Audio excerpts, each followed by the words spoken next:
Madame le ministre de la Justice, garde des Sceaux, Monsieur le ministre chargé de la bonne gouvernance, chers collègues, Monsieur le rapporteur, j'avais quelques observations de forme. À la page 3, si vous vous reportez au paragraphe,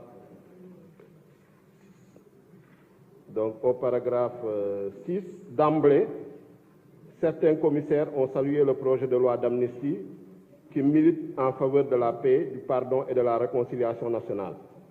Point. Ils ont à cet égard indiqué que l'amnistie a toujours été une modalité de régulation sociale et politique que les États ont recouru, auquel les États ont recouru, ou à laquelle les États ont recouru, à un moment donné de leur trajectoire historique.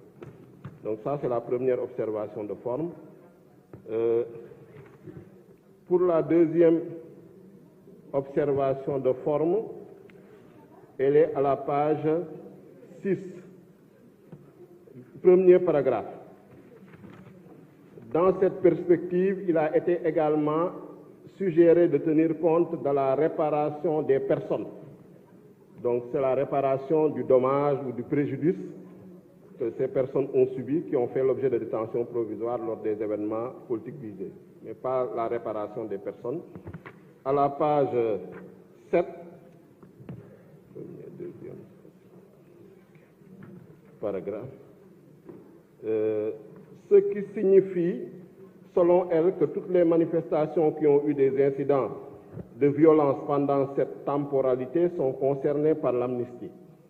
Par contre, la qualification des faits de personnes qui ont commis d'autres crimes ou délits dans d'autres circonstances sont hors de portée. Il y a une coquille, donc hors de portée de cette loi. Et enfin, le paragraphe suivant, dernière ligne, on parle d'aboutir à la paix, à la stabilité et à la réconciliation nationale. Donc, vous parlez de conciliation, bon.